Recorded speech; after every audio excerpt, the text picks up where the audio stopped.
오늘 우리에게 주시는 하나님의 말씀은 신약 성경 요한복음 1장 43절부터 51절까지 말씀입니다. 요한복음 1장 43절부터 51절까지 말씀. 제가 가진 성경으로는 신약 성경 143쪽에 있습니다. 하나님의 말씀을 우리 한 절씩 교독하시겠습니다.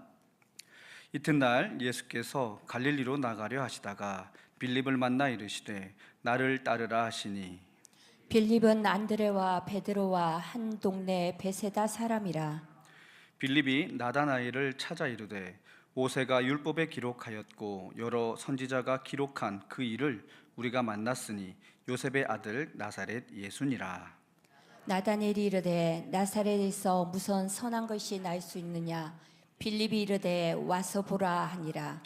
예수께서 나다나엘이 자기에게 오는 것을 보시고 그를 가리켜 이르시되 보라, 이는 참으로 이스라엘 사람이라.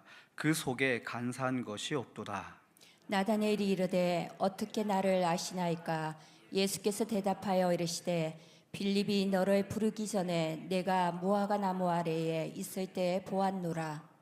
나다나엘이 대답하되 랍비여, 당신은 하나님의 아들이시요 당신은 이스라엘의 임금이로소이다. 예수께서 대답하여 이르시되 내가 너를 무화과 나무 아래에서 보았다 함으로 믿느냐. 이보다 더 큰 일을 보리라. 함께 읽겠습니다.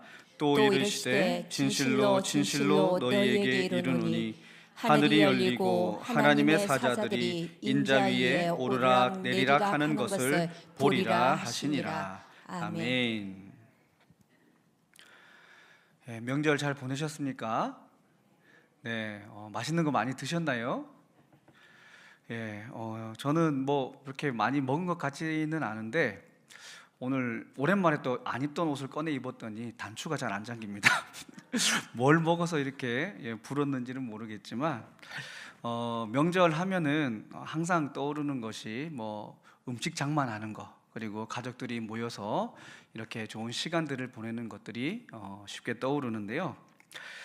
저는 뭐 아시는 분들은 아시겠지만 목회적인 또 일들을 하느라 고향에 내려가지는 못했습니다. 뭐 저희 본가나 또 처가가 다 부산에 있기 때문에 왔다 갔다 하기에는 시간적으로 참 부족함이 있어서 가지 못하고, 또 명절 때는 이제 영상으로 부모님과 영상 통화하면서 그렇게 인사를 나누는데요. 부모님과 대화를 나누고 또 가족들 간의 안부를 여쭙는 그런 시간들을 지나면서 제 마음속에 그런 생각들이 들었습니다. 참 감사하다라는 마음이 들었습니다. 왜 감사했냐면 첫째로는 모든 가족들이 하나님을 믿는 가정이기 때문에 너무나 감사했고, 또 목회자로서의 삶을 가족들이 잘 이해해 주시고 또 격려해 주시는 부분에 있어서 너무나도 감사한 마음이 들었습니다. 그래서 뭐 이렇게 묵상하고 생각하면서 약간 울컥하는 마음도 들고 참 옛날에 또 생각들이 많이 났습니다. 예수님을 믿는 이 과정들이 참 쉽지 않았기 때문에 옛날 생각들도 나고 그랬는데, 일반적인 가정들은 만나면 뭐 어떤 얘기를 나누는지 저는 뭐 자세히는 알지 못하지만 뭐 이런저런 분들의 얘기를 들어보면 대부분 뭐 직장에서의 일, 또 정치적인 일들, 또 뭐 골프 이야기, 부동산 이야기, 또 자녀들 학교 가는 이야기 등등의 얘기들을 많이 나누신다고들 하는데요. 저희 가정 같은 경우는 모이면 뭐 그런 얘기는 별로 안 하는 것 같습니다. 대부분 교회에서 은혜 받았던 얘기, 또 신앙생활을 하면서 또 궁금했던 얘기, 또 가족들에게 들려주고 싶었던 어떤 신앙적인 얘기들을 주로 나누는 것 같습니다. 그런 것들을 생각해 봐도 또 감사한 거죠. 참 믿는 가정으로서 이렇게 명절을 함께 모여 시간을 보내고 대화를 나눌 수 있다는 것이 얼마나 큰 은혜요, 복인가, 이런 생각들을 해보게 됐습니다. 바라건대 우리 서대전 중앙교회 모든 권속들의 각 가정들이 모두가 다 믿는 가정이 되어서 함께 복음을 나누고 하나님의 사랑과 말씀을 나누는 은혜가 있기를 주님의 이름으로 축복합니다.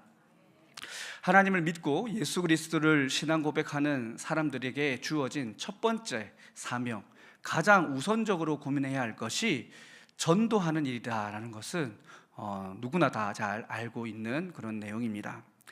하지만 이 전도라고 하는 것이 참 쉽지 않다는 것도 우리는 너무나 잘 알고 있습니다. 뿐만 아니라 그들 가운데서 우리가 전도해야 할 전도 대상자들 가운데 가장 전도하기가 어려운 존재가 누구겠습니까? 바로 가족들이죠. 전도의 전문가라고 할 수 있는 실천신학을 전공하시는 그런 전도 박사님들께서도 동일하게 여러 가지 책들을 통하여 말씀하시는 것이 가족을 전도하는 것이 가장 힘들고 어렵다라고 얘기합니다. 왜 그들이 그런 이야기를 하냐면 이미 가족들은 우리를 향하여 선입견이 있기 때문입니다. 내가 누구인지 너무나도 잘 알고 내가 어떤 성품을 가지고 어떻게 말하고 어떻게 살아가는지를 이미 너무나도 잘 알고 있기 때문에 내가 전하는 이 복음이라는 것을 가족들이 쉽게 받아들이지 못한다라는 것이죠. 그렇기 때문에 우리가 가족을 전도하기 위해서는 우리 스스로가 변해야 하고 또 많은 준비들을 해야 하는 것이 사실입니다. 우리는 복음을 위해서 우리 스스로를 점검하고 돌아봐야 하는 것이죠. 우리가 복음을 가족들에게 전하고 또 가장 가까운 사람들에게 복음을 전할 때 참 그들을 감동시키고 그들이 예수 그리스도를 향하여 궁금증을 갖게 하는 이 일은 참 어렵고 힘든 일이라 할 수 있습니다. 물론 복음이 들어간다, 복음을 받아들인다라고 하는 부분에 있어서는 성령께서 하시는 일이겠지만 그 성령께서 하시는 일 자체를 우리의 삶이 방해하는 일이 될 수도 있다라는 것을 우리가 생각해 보면서 우리의 믿음의 삶을 잘 살아가는 것이 정말 중요하다라는 것을 또 생각해 봐야 할 텐데요. 제가 오늘 설교를 시작하면서 본문을 살펴보기 이전에 이 전도에 대한 얘기를 하고 있는 이유가 있습니다. 그게 뭐냐면 오늘 본문에 보면 빌립이 나다나엘이라고 하는 친구, 아주 절친하고 아끼는 친구에게 복음을 전하는 이야기가 기록되어져 있기 때문입니다. 이 나다나엘이라고 하는 사람, 지난주에도 제가 잠깐 설명드렸지만 예수님의 12 제자들 가운데 다른 성경에서는 바돌로메라고 하는 이름으로도 불려지고 있는 사람이다, 이렇게 설명을 드렸는데 사실 이 해석은 주류적인 해석이긴 하지만 어떤 신학자들은 바돌로메가 아닐 수도 있다, 이렇게 주장을 하기도 합니다. 명확하게 어떤 인물인지 성경이 이 바돌로메와 나다나엘을 아주 가깝게 연결시켜주고 있지는 않지만 여러 가지 정황상으로 봤을 때는 바돌로메라는 인물로 보는 것이 가장 적합한 것으로 이해가 되어집니다. 어쨌든 오늘 본문에는 예수님께서 직접 빌립을 찾아오셔서 나를 따르라 부르시고 그 부르심에 응답한 빌립이 예수님을 만난 그 기쁨에 취하여서 자기가 가장 사랑했던, 아끼고 존중했던 나다나엘이라고 하는 친구에게 예수님을 소개하는 장면을 우리에게 이야기하고 있습니다. 빌립은 예수님의 제자가 된 그 기쁨을 혼자 누리고 즐긴 것이 아니라 자기 지인에게 급히 달려가 전달하는 열심을 보입니다. 우리 오늘 본문 45절의 말씀을 우리 다시 한번 읽어보도록 하겠습니다. 본문 45절입니다. 시작. 빌립이 나다나엘을 찾아 이르되 모세가 율법에 기록하였고 여러 선지자가 기록한 그 일을 우리가 만났으니 요셉의 아들 나사렛 예수니라. 아멘.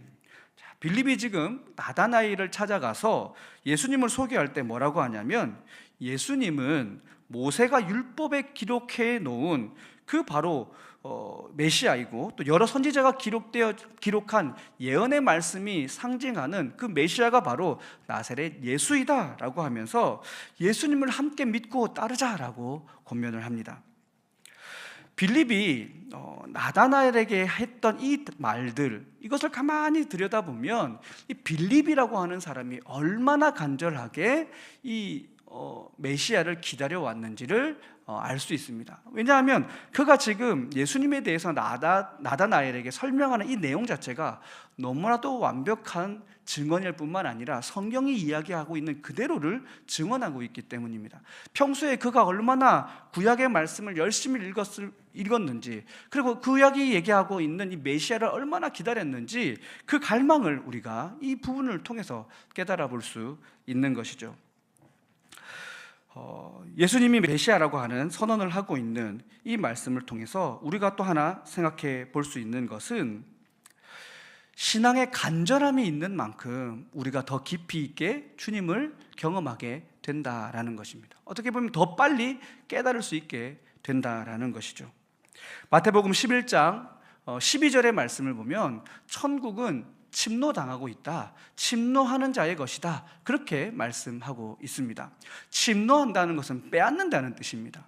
그러니까 천국이라고 하는 것, 복음이라고 하는 것, 예수 그리스도라고 하는 이 존재는 우리가 얼마나 관심을 갖고 사모하고 간절히 찾고 구하는가에 따라서 그것을 깨닫고 경험하고 마음속에 새기는 이 정도가 완전히 달라진다라는 것을 의미하는 것이죠. 성령께서도 관심이 있는 자에게, 고민을 하는 자에게, 사모하는 자에게 더 큰 은혜와 능력의 역사를 펼쳐주신다는 것을 분명하게 성경은 우리에게 알려주고 있는 것입니다. 그의 갈망, 이 빌립의 갈망이 얼마나 컸든지 그는 그 만난 기쁨에 취하여서 너무나 기쁜 나머지 나다나엘을 찾아 나서는 그런 모습을 본문에서 발견해 볼 수 있습니다. 사랑하는 성도 여러분, 여러분에게 주님의 은혜를 향한, 어쩌면 복음을 향한 이 갈망함이 있습니까? 이 갈망함이 있기를 주님의 이름으로 축복합니다. 이 갈망이 없으면 복음을 증언하고 증거하고자 하는 마음도 없다는 것입니다. 우리가 복음을 전하고 전도를 하자라는 얘기를 들었을 때 우리의 마음속에 갑자기 큰 부담이 오고 하기 싫어지고 그것이 굉장히 불편해진다는 것은 어쩌면 이 복음의 역사를 기대하는 마음이 없다는 것입니다. 하나님의 마음에 내 마음이 합하여지지 않았다는 것이죠. 예수님을 더 깊이 깨달아 알지 못했다는 증거가 된다는 것입니다. 어쩌면 내 마음속에 믿음의 열정을 잃어버렸다는 증거이기도 합니다. 사랑하는 성도 여러분, 주님을 향하여, 복음을 향하여, 하나님의 은혜를 향하여 간절함이 있기를 주님의 이름으로 축복합니다. 간절함이 있는 사람, 하나님을 향한 간절함이 있는 그 사람을 하나님이 만나시고 은혜 더하여 주심을 믿으시기 바랍니다. 계속해서 말씀을 보시면 그 간절함을 따라서 예수님을 만났고 또 그 예수님을 만난 기쁨에 취하여서 이제 나다나엘을 찾아 나아갔던 빌립의 모습을 한번 보시기 바랍니다. 신나서 친구에게 찾아갑니다. 그리고 그에게 예수님을 만났어, 나는 메시아를 만났어 라고 막 기쁨에 차서 복음을 전했지만 사실 그 얘기를 들었던 나다나엘의 반응이 어떻습니까? 굉장히 의심을 품고 싸한 모습을 보여줍니다. 우리 본문 46절의 말씀 같이 한번 또 읽어보도록 하겠습니다. 시작. 나다나엘이 이르되 나사렛에서 무슨 선한 것이 날 수 있느냐? 빌립이 이르되 와서 보라 하니라. 아멘. 나다나엘의 마음속에는 어찌 나사렛이라고 하는 그 촌동네에서, 시골도 그냥 시골이 아니라 아주 깡촌 시골이라 부를 수 있는 그곳에서 어떻게 위대한 인물이 나올 수 있다는 말인가. 적어도 뭔가를 배울 수 있는 환경 속에서, 뭔가 세상에서 지도자로서, 리더로서 뭔가를 배우고 깨닫고 경험할 수 있는 그런 곳에서 위대한 인물이 나오는 것이지, 이 나사렛이라고 하는 그 비천한 곳에서 어떻게 메시아가 나올 수 있냐라고 하면서 의심의 어린 대답을 하게 됩니다. 사실 이 나다나엘이 이러한 생각을 가지게 된 이유는 당시 그 문화를 보면 잘 알 수 있습니다. 이 깡촌 시골이라고 이렇게 비아냥거릴 수밖에 없었던 이유가 있었던 것이죠. 과거에 이 지금 나사렛이라고 하는 지역, 갈릴리 북쪽에 있는 그 지역에서는 옛날 그 다윗 이후의 시대의 지도를 봤을 때는 북이스라엘 쪽으로 편입되어져 있던 땅입니다. 북이스라엘은 아수르라고 하는 대제국에 의하여 멸망을 당하고 그 땅이 이제 아수르의 정책 속에서 혼합 민족으로서 이스라엘의 입장에서는 굉장히 타락한, 부정한 그런 민족이 되어버린 거죠. 왜냐하면 피가 섞여버렸기 때문에. 그래서 사마리아 사람들도 그렇게 저주하고 미워했던 것인데요, 이 나사렛이라고 하는 이 지역에서도 그런 일들이 빈번하게 일어났기 때문에 이스라엘의 정통성을 따지는 사람들에게 입장에서는 이 나사렛이라고 하는 도시 자체가 굉장히 부정하고 불편한 도시였던 것입니다. 뿐만 아니라 예수님이 태어나셨을 때쯤에 그 지역에서 유다라고 하는, 갈릴리 유다라고 불렸던 사람이 또 등장한 적이 있었는데, 그 사람이 스스로 자기 자신을 메시아라고 고백하면서 나를 따르시오, 내가 이 땅의 메시아입니다라고 해서 이 갈릴리 지역과 그 인근의 많은 사람들을 자기의 이런 그 추종 세력으로 삼고 굉장한 영향력을 끼쳤던 시기가 있었습니다. 결국엔 그 갈릴리 유다는 이 로마에게 체포가 되고 결국엔 굉장히 비참한 죽음으로 생을 맞이하게 되는데, 그 갈릴리 유다라고 하는 사람이 벌였던 소요와 그 여러 가지 사건들을 이미 유대인들, 이 유대 지역에 살았던 사람들은 너무나도 잘 알고 있었기 때문에 에이, 또 그 얘기야, 또 그때 갈릴리 사람 유다처럼 그렇게 조금 이렇게 반짝하다가 말겠지라고 하는 인식이 그들의 머릿속에 남아져 있었던 것이죠. 그래서 빌립이 전하는 그 얘기를 있는 그대로 받아들일 수가 없었던 겁니다. 그런데 중요한 것은 여기에서 이 빌립의 행동들을 보면 굉장히 포기하지 않는 끈기를 보여줍니다. 왜냐하면 그에게 뭔가를 설득하고 또 논리적으로 논쟁하려 들지 않고 와서 보라라고 하는 권면을 통하여 그에게 정말 예수님만을 소개하고 있음을 우리가 발견해 볼 수 있습니다. 예수님만 만나면 모든 문제가 해결될 거야 라고 하는 믿음의 확신이 이 빌립의 마음속에 있었던 것이죠. 결코 그를 설득하기 위해서 어떤 논리적인 근거라든지 여러 가지 역사적인 상황을 들고 그의 말이, 그의 지적이 틀렸다는 것을 증명하고자 언쟁하지 않습니다. 그가 가지고 있는 모든 지혜를 동원하여 그를 굴복시키려 하지 않고 단지 예수님 한번 만나보면 좋겠다는 권면을 하고 있는 것이죠.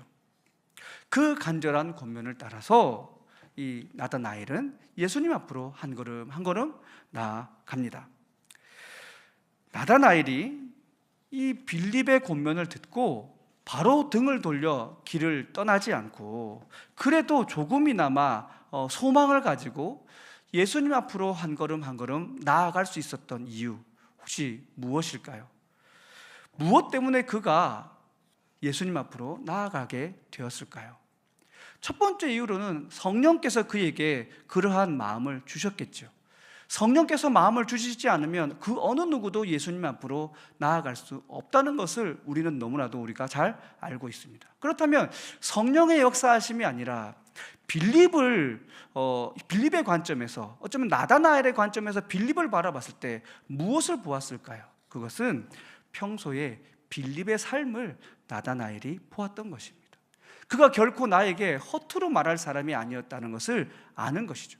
그리고 빌립이 평소에 자기의 삶 속에서 얼마나 이 메시아를 찾고 기다렸는지를 이 나다나엘이 알고 있었다라는 것입니다. 그래서 혹시라도라는 마음으로 이 예수님을 향하여 한 걸음 한 걸음 나아갔던 것이죠. 사랑하는 성도 여러분, 우리가 복음을 증거하는 데 있어서 여러 가지 우리가 이해하고 또 생각해야 할 부분들이 있지만, 중요한 것은 우리는 말로써 복음을 전하는 것에 앞서서 우리의 삶이 믿는 자다운 경건함을 회복해야 한다는 것을 굳게 믿으시기 바랍니다. 우리의 삶이 하나님 앞에 바르게 경건하게 세워지지 않고 전하는 복음은 힘이 있을 수 없다는 것을 우리는 기억해야 합니다. 오늘날 한국교회가 이 땅의 많은 사람들에게 좋지 않은 평가를 받고 이렇게 지지받지 못하는 종교가 된 이유가 무엇이겠습니까? 우리가 주의 말씀을 따라 경건하게 살아가지 못했기 때문입니다. 하나님의 말씀, 그 사랑이신 하나님의 그 사랑을 이 땅 가운데 온전히 드러내 보이지 못하고 참된 사랑의 모습을 우리가 확증하지 못하였기 때문입니다. 웨스트민스터 신학대학원 대학교의 교수로 섬기는 김선일 교수님이 가족 전도라고 하는 자신의 책에서 이런 이야기를 합니다. 사랑하는 사람과 가족을 전도하기 위해서는 그리스도를 말로 하는 것이 아니라 그리스도를 보여주어야 한다. 부모가 어떻게 예수를 믿고 의지하게 되었는지에 대한 이야기를 듣고 보며 자란 자녀들은 신앙을 꾸준히 지켜나간다라고 하는 통계가 있다, 이렇게 설명하고 있습니다. 우리의 삶 속에서 남들이 봤을 때 참 믿는 자다운 모습이 갖추어지고 신뢰할 수 있는 어떤 예수님의 형상, 예수님의 성품, 성령 하나님의 역사하심이 우리의 삶의 현장 가운데 묻어나올 때 세상 사람들은 그것을 바라보며 살아계신 하나님을 보게 되는 것입니다. 내 주변에 가까운 가족들, 내 주변에 가까운 이웃들이 내 삶에서 내가 하는 말과 행위를 통하여 살아계신 주님을 보게 된다는 것을 여러분 꼭 기억하시면서 여러분의 삶을 정말 하나님의 영광을 위한 경건한 삶으로 빚어가시기를 주님의 이름으로 축복합니다. 믿음은 성령께서 주시는 것이지만 내 말과 내 행위와 내 삶이 이 성령의 역사를 해방하지 않도록 우리의 삶을 잘 가꿔 가야 한다는 것을 굳게 믿으시기를 바랍니다. 계속해서 말씀을 보시면 47절의 말씀을 보면 나다나엘은 빌립을 따라서 예수님 앞으로 나아갑니다. 그리고 예수님은 자신에게 나온 나다나엘을 향하여 이런 말씀을 하십니다. 보라, 이는 참으로 이스라엘 사람이라. 그 속에 간사한 것이 없도다 말씀합니다. 예수님의 이 말씀은요, 조금 쉽게 설명하면 이런 겁니다. 하나님이 찾던 사람이구나 라는 겁니다. 하나님이 보시기에 매우 흡족한 사람이 왔구나 라는 말씀을 하고 계시는 거죠. 예수님이 평가하신 그 속에 간사함이 없는 사람이다 라고 하는 이 말씀에서 이 간사함이라고 하는 단어는 원래 뜻을 보면 이 낚시의 미끼를 의미하는 단어를 쓰고 있습니다. 헬라어로 돌로스라고 하는 단어입니다. 흔히 우리가 둘로스 하면 노예, 종 이런 뜻으로 우리가 보통 해석을 하는데 그 단어가 아니라 돌로스입니다. 돌로스. 이것은 낚시의 미끼를 의미하는 것인데 남을 속이려 들지 않는다라는 거죠. 그 마음속에 거짓됨이 전혀 없다라는 것입니다. 굉장히 겸손하고 있는 그대로의 순수한 마음으로 경건한 삶을 살았다라는 것을 예수님이 인정하시고 그를 평가하신 것입니다.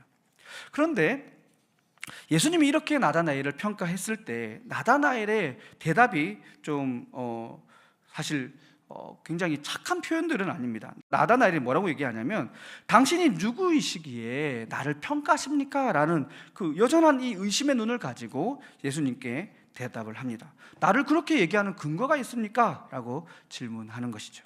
그때 예수님이 대답하십니다. 빌립이 너를 부르기 전에 무화과 나무 아래에 있을 때부터 나는 너를 보았다. 그렇게 말씀하십니다. 예수님의 이 말씀이 무슨 의미일까요? 이것은 이 나다나엘의 아주 은밀한 개인적인 시간마저도 예수님이 보셨고 그와 함께 하셨다라는 것을 표현하고 있는 것입니다. 이 나다나엘은 율법을 열심히 읽고 묵상했던 사람입니다. 이 메시아를 갈망하며 기다렸던 경건한 사람이었던 것이죠. 자기 자신이 스스로 영적인 이런 깨어남을 위하여 말씀을 읽으며 또 기도하고 이 하나님의 그 말씀에 대한 의미를 깨닫고자 애써 노력했던 그 개인적인 아주 은밀한 시간에 예수님이 그것을 보고 응답해 주셨다라는 것입니다. 예수님의 이 대답을 들은 나다나엘은 망치로 한 대 빵 이렇게 맞은 것처럼 굉장한 충격을 받은 것 같습니다. 한순간에 예수님을 향한 모든 경계를 내려놓습니다. 그리고 친구 빌립의 말대로 직접 예수님을 만나보니 그분이 바로 하나님의 아들 메시아이구나라는 것을 바로 깨닫게 되죠. 성령께서 지혜를 또한 부어 주신 것입니다. 그래서 본문 49절의 말씀을 보면 당신은 하나님의 아들이시며 이스라엘의 왕이십니다 라고 하는 신앙 고백을 예수님께 정확한 표현으로 올려드리게 되었습니다. 그러자 이 신앙 고백을 들은 예수님이 또 나다나엘에게 말씀하십니다. 굉장히 따뜻한 축복의 말씀을 전해주시는데요, 우리 본문 같이 한번 읽어보겠습니다. 50절과 51절의 말씀을 우리 같이 한번 읽어보도록 하겠습니다. 본문 50절 51절입니다. 시작. 예수께서 대답하여 이르시되 내가 너를 무화과 나무 아래에서 보았다 함으로 믿느냐? 이보다 더 큰 일을 보리라. 또 이르시되 진실로 진실로 너희에게 이르노니 하늘이 열리고 하나님의 사자들이 인자 위에 오르락 내리락 하는 것을 보리라 하시니라. 아멘. 예수님께서 나다나엘을 축복하십니다. 나와 함께하면 앞으로 하늘이 열리고 또 하나님의 사자들이 예수님을 통하여 하늘을 오르락내리락 하면서 일하시는 것을 네가 보게 될 것이다 라는 것을 말씀해 주십니다. 예수님의 제자로 살아갈 때 이 세상에서 경험하지 못했던 놀라운 은혜의 경험들을 네가 하게 될 것이다 라고 축복의 말씀을 주신 것이죠. 자, 이렇게 예수님이 나다나엘을 만나서 대화하시는 것, 나다나엘을 향하여 이 축복의 메시지를 주시는 것을 통하여 우리가 또 깨달아 볼 수 있는 것이 있습니다. 그게 뭐냐면 예수님은 우리의 모든 삶을 지켜보고 계신다라는 거죠. 우리의 아주 은밀한 것까지 주님은 다 알고 계시기에, 우리의 그 마음을 다 들여다보시기에 우리가 있는 모습 그대로 주님 앞에 나아갈 때 주님은 그 있는 모습 그대로 나오는 믿음을 보시고 은혜를 주신다라는 것입니다. 특별히 주님이 나아오기를 기다리는 사람이 어떤 사람이냐, 바로 이 나다나엘과 같은 경건한 사람을 기다리신다라는 것입니다. 하나님은 어느 시대나 하나님의 일을 감당할 수 있는 경건한 사람을 준비해 두고 계신다라는 것을 말씀을 통해서 깨달아 볼 수 있습니다. 그리고 우리도 그러한 자들이 되어서 주님의 이 신비를 경험하며 이 땅 가운데 귀한 하나님의 도구로 예수 그리스도의 제자로 살아가고자 하는 그런 꿈을 꿀 수 있는 믿음이 있기를 주님의 이름으로 축복합니다. 빌립처럼 또 나다나엘 같이 메시아를 갈망하는 그런 경건한 사람이 우리가 되어야 할 것입니다. 하나님은 아무에게나 예수 그리스도의 그 신비의 은혜들을 부어주지 않습니다. 감당할 수 있는 자에게 부어주시는 은혜임을 여러분 기억하시기 바랍니다. 여러분, 우리의 삶을 주님 앞으로 경건하게 내어놓으실 수 있기를 바랍니다. 경건하지 않은 자는 하나님의 나라를 볼 수 없고 예수 그리스도의 일을 감당할 수 없다는 것을 여러분 꼭 기억하십시오. 그리고 주님 앞으로 나올 수 있기를 바랍니다. 예수님은 이렇게 경건한 이 나다나엘을 만나시고 또한 약속의 말씀을 주셨습니다. 그런데 우리가 또 한번 생각해 봐야 할 것은 51절 마지막 부분에 보시면 하나님의 사자들이 오르락 내리락 하는데 인자 위를 다니고 있다라는 이 표현이 우리에게 또 굉장히 의미가 있는 말씀입니다. 예수님의 이 말씀은 구약 성경 28장에 나오는 이 야곱이 꿈에서 봤던 이 사닥다리 환상을 보는 것과 거의 똑같은 내용으로 기록되어져 있습니다. 야곱이 형 에서의 그런 장자권을 빼앗은 후에 이삭의 당부를 따라서 외삼촌 라반이 있는 이 하란으로 길을 떠나게 됩니다. 그리고 야곱은 밤이 되어서 한 길에서 노숙을 하게 되는데 돌을 베고 잠을 자다가 꿈에서 이러한 환상을 보게 되는 것인데요, 우리 본문을 한번 찾아서 읽어보도록 하겠습니다. 창세기 28장 12절에서 15절의 말씀입니다.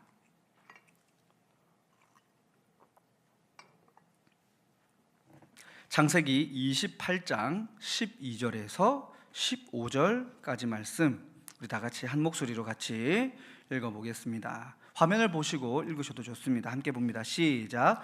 꿈에 본즉 사닥다리가 땅 위에 서 있는데 그 꼭대기가 하늘에 닿았고 또 본즉 하나님의 사자들이 그 위에서 오르락 내리락 하고 또 본즉 여호와께서 그 위에 서서 이르시되 나는 여호와니 너의 조부 아브라함의 하나님이요 이삭의 하나님이라. 네가 누워있는 땅을 내가 너와 내 자손에게 주리니 내 자손이 땅의 티끌같이 되어 내가 서쪽과 동쪽과 북쪽과 남쪽으로 퍼져갈지며 땅의 모든 족속이 너와 내 자손으로 말미암아 복을 받으리라. 내가 너와 함께 있어 내가 어디로 가든지 너를 지키며 너를 이끌어 이 땅으로 돌아오게 할지라. 내가 내게 허락한 것을 다 이루기까지 너를 떠나지 아니하리라 하신지라. 아멘. 야곱이 꿈에서 보았던 모습, 이 베델의 사건, 사닥다리가 있고 하나님의 사자들이 오르락내리락 하는 이 환상을 본 것은 하나님과 야곱이 이제 앞으로 결코 떨어지지 않고 아주 긴밀하게 연결되어서 하나님께서 주시는 은혜를 야곱이 받아 누리게 될 것임을 약속하는, 그리고 야곱이 간구하는 것을 하나님이 들으시고 응답하시겠다라고 하는 이 약속을 보여주신 그러한 환상인 것이죠. 그런데 이 구약에서 야곱에게 주어주었던 이 은혜가 이제 신약에서 나다나엘에게 예수께서 선포하시며 허락해 주셨다라는 것입니다. 예수님께서 그의 사닥다리 역할을 해 주시겠다고 말씀합니다. 본문 51절에 보면 인자 위에라는 표현이 있지 않습니까? 예수님을 통하여서, 중보자 되신 예수 그리스도를 통하여서 하나님과 교통함의 은혜를 누리도록 해 주겠다라고 예수님은 나다나엘에게 약속해 주신 것입니다. 이것은 단순히 나다나엘 한 사람에게만 주신 말씀이 아니라 예수님을 믿는 모든 경건한 자에게 주신 예수님의 약속의 말씀임을 여러분 믿으시기 바랍니다. 예수 그리스도를 바르게 믿고 예수님 앞에 경건하게 서 있는 자들은 예수 그리스도를 통하여 하늘과 소통하고 하나님과 함께 이 마음의 교감을 나누며 교통하고 놀라운 하늘의 신비를 품고 이 땅을 살아갈 수 있게 된다는 것을 여러분 꼭 믿으시며 이 은혜를 누리며 살아가시기를 주님의 이름으로 축복합니다. 이제 말씀을 정리합니다. 예수님을 만난 사람들에게 나타나는 중요한 변화 중 하나는 예수님을 주변 사람들 앞에 전하게 된다라는 것입니다. 예수님을 주변 사람들 앞에 전달하는 것, 복음을 증거하는 것이 나에게 불편한 것이 되고 또 어색한 것이 되고 별로 하고 싶지 않은 일이 되었다면 죄송하지만 이것은 우리가 예수 그리스도를 깊이 만나지 못했다라는 것이 된다는 것을 생각할 수 있어야 합니다. 오늘 본문에서 빌립은 예수님을 만난 기쁜 그 마음을 가지고 자신이 가장 소중하게 여겼던 친구, 함께 메시아의 도래를 기대했던 친구인 이 나다나엘을 찾아서 복음을 증거하게 됩니다. 그리고 이 나다나엘에게 복음을 증거하는 이 빌립의 모습을 통하여 우리는 귀한 지혜를 발견해 볼 수 있습니다. 빌립은 자기가 아는 것만을 전했습니다. 그들과 논쟁하려 하지 않았고 자기가 아는 것만 전했고 예수님을 만나라고 전달했습니다. 어렵고 복잡한 어떤 신학적이고 또 변증적인 어떤 그런 설명을 한 것이 아니라 예수님만 만나면 모든 것이 해결될 수 있다고 하는 이 믿음 안에서 또 경건했던 자신의 삶의 그릇에 예수 그리스도라고 하는 복음을 담아 이 나다나엘에게 전달해 주었던 것입니다. 성도 여러분, 빌립의 이러한 전도는 우리도 할 수 있습니다. 복음을 위해 우리의 삶을 정결하게 하고 정직하게 만들며 주변 사람들과 좋은 인간관계를 맺으며 살아갈 때 우리는 예수 그리스도를 좀 더 당당하게 전할 수 있게 되는 것이고 그 경건한 삶을 통하여 성령께서 역사에 가실 수 있다는 것을 여러분 기억할 수 있기를 바랍니다. 우리 모두가 복음을 위한 교회의 간판이며 홍보 대사라는 것을 여러분 잊지 않기를 바랍니다. 그리고 전도는요 절대 포기해서는 안 되는 것임을 기억하시기 바랍니다. 빌립에게 전도를 받았던 나다나엘의 입장은 처음에는 굉장히 시큰둥했고 냉소적이었습니다. 나사렛에서 무슨 선한 것이 나냐라고 오히려 따져 물으며 우리의 기분을 이 빌립의 기분을 상하게 만들었습니다. 그러나 이 빌립은 포기하지 않았고 예수님을 한번 만나보라고 그것 계속해서 권면하고 와서 보라 권면하면서 그렇게 그에게 복음을 증언합니다. 빌립의 마음속에 예수님만 만나면 모든 것이 해결된다라고 하는 믿음의 확신이 분명하게 세워져 있었던 것이죠. 그래서 포기하지 않고 강권할 수 있었던 것입니다. 그렇습니다. 우리가 주님을 믿는 자로 이 땅을 살아갈 때 이 복음을 위해서는요 절대로 포기란 없어야 한다는 것을 꼭 기억하시기 바랍니다. 복음이 증거되는 것, 예수님을 믿게 하는 것은 내가 하는 것이 아니라 성령께서 하시는 겁니다. 그러나 그 성령께서는 우리의 삶과 우리의 말과 우리의 행위를 통하여 그것을 그릇으로 삼아 복음을 증거하게 하시는데, 그 전도에 미련한 것으로 우리에게 복음을 증거하게 하시는 이 하나님의 역사하심 속에서 우리가 이것을 포기해 버린다면 우리는 결코 이 복음의 능력을 경험하지 못하고 안타까운, 어떻게 보면 상급이 없는 인생을 살아갈 수밖에 없게 되는 것입니다. 우리는 능력이 없어도, 성경의 지식이 짧아도 전도할 수 있습니다. 우리가 전하는 복음의 메시지는 결코 나약하지 않습니다. 우리 개인은 나약하지만 성경 말씀은 능력이 있고 힘이 있습니다. 성령께서는 무엇이든지 할 수 있는 전능하신 하나님이십니다. 그런데 중요한 것은 그 하나님의 능력이 어떻게 역사되냐면 우리를 통하여 역사해 가신다라는 것을 우리는 기억해야 합니다. 그러므로 우리는 우리를 가꾸어야 하고 경건한 삶을 살아가야 하는 것입니다. 하나님은 경건한 사람을 통하여 천국의 비밀을 여시고 하나님의 놀라운 기적의 역사를 펼쳐가심을 믿으시기를 간절히 바랍니다. 사랑하는 성도 여러분, 오늘 우리가 전해야 할 나다나엘이라는 사람은 어디에 있습니까?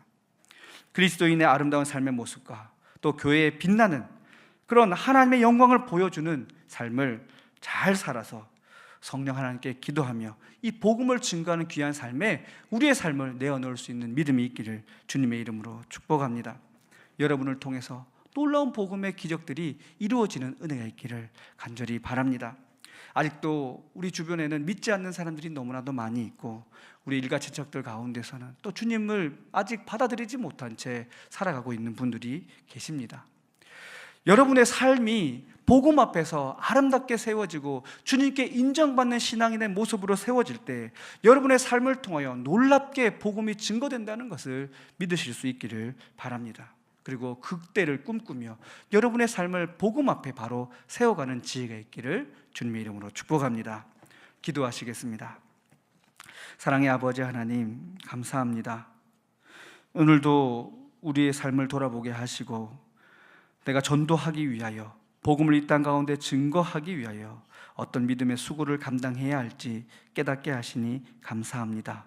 주여, 경건한 자를 도구로 쓰시는 주님의 그 마음을 따라 내가 주님께 쓰임받고자 내 삶을 정결하게 세워가는 믿음이 우리에게 있게 하여 주시옵소서. 복음을 증거하는 일을 포기하지 않도록 믿음의 열정을 허락하여 주시옵소서. 내 말과 내 행위 속에 이 파수꾼을 온전히 세워주셔서 우리가 잘못된 길로 접어들지 않게 하시고 우리의 말과 행위를 통하여 성령의 일을 회방하는 일이 없도록 주여 굳게 붙잡아 주시옵소서.